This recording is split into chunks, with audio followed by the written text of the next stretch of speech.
going on? It's Garrett with TechMate, and today we're going to be doing a review on the Traxxit by Extreme.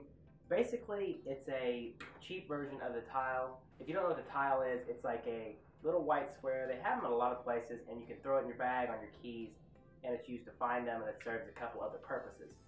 So I picked this one up because it's about half the price of one. It's $8. I think the tiles are around 20 bucks. So with this one being half the price, you can get a couple of them. Put one on your set of keys, maybe one in your backpack, one in your laptop bag. So I've been testing and using this out for the last couple of days, and these are my thoughts and impressions of it.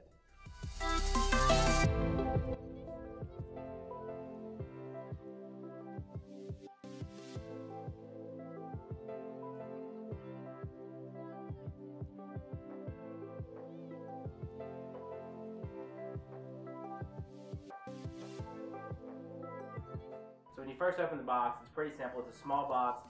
It's got one piece of plastic in it that has the Traxxit, the key ring, and one piece of paper that tells you to download the app so you can get the introduction on how to set it up.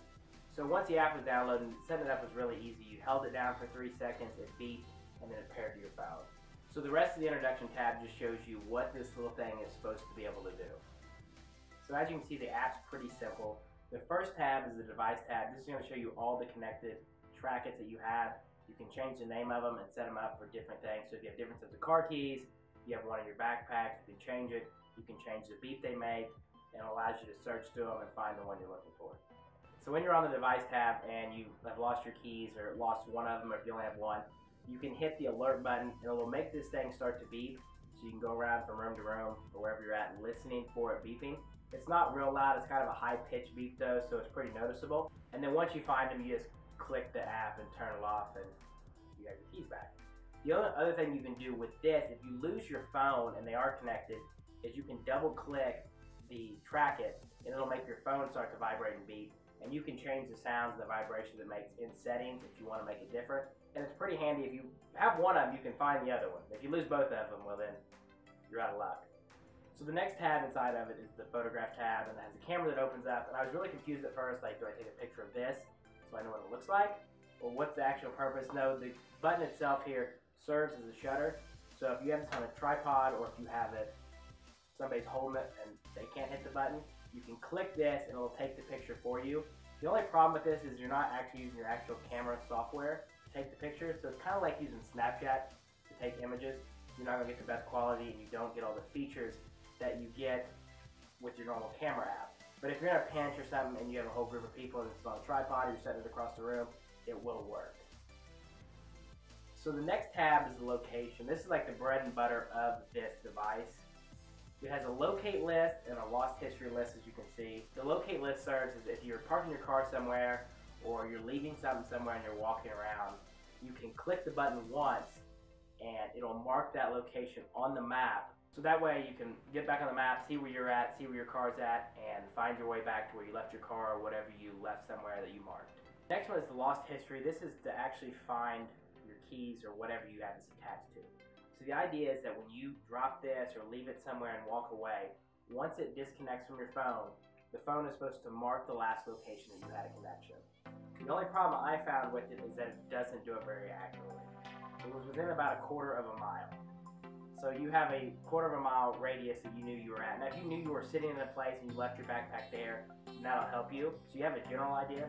But if you were walking on a path or into a parking lot and you drop something small, your keys or whatever this is on, you may have a little bit of time searching. However, when it does start to disconnect, your phone will start going off and beeping and vibrating. So if you have it on, the volume on, or if you have the vibration on, your phone's going to start going off, you're going to hear it, so you just have to backtrack the last 25 feet or so wherever you dropped them at. So they say the range is about 75 feet with no obstruction. I was able to get about 40 to 50 feet walking away from it when it was just sitting inside my car. So of course it's not as far as they say it is, but it's not terrible. So if it's inside your house and stuff, it's probably still going to go off.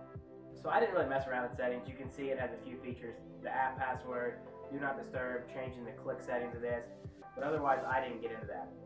So all in all, this was good for the first 2 days when I was testing. I really liked it. I mean, it served its purpose. It's not too big. It looks kind of cheaply made and whatnot, but it was $8, so I was happy with it. The only problem is, after 2 days, on the third day, right before I shot this video, I got it out. I went to open it up, start getting some B-roll of it, and it was dead. So I got on Amazon, I started looking to see if they had it and if they had any reviews. And there's only 2 reviews, so this is the 3rd review for you guys. And all of theirs died too, so all 2 reviews, all 100% of them died within like 3 days as well. So I'm guessing that maybe it's a problem with these. I thought about getting another one to try it, but I didn't want to waste $8 if it's just going to die again. And I could replace the battery, but it's the CR2032, I believe. They're a really small round battery, and it's like $6 or $7. So it costs just as much as this. Now maybe it came with a bad battery, maybe this came with a bad battery too, but I didn't find it worth it to try it. So I think next time I'll pick up a tile and see how it works. From all the reviews I have seen on it, it actually works really well. So yeah, I'm not going to link this in the description below. I will link some tiles down below because there's the older model, which is down to like $14 now, and the reviews are still really good. So I'm going to bet that's better. So if you're interested, you haven't seen a tile before or heard of one, and you thought this was neat, I'll link some of them below so you can try something that I'm going to bet is a lot better. So I hope you guys enjoyed this video. If you did, hit that thumbs up button, and I'd greatly appreciate it if you subscribe as well, and we'll catch you guys in the next one.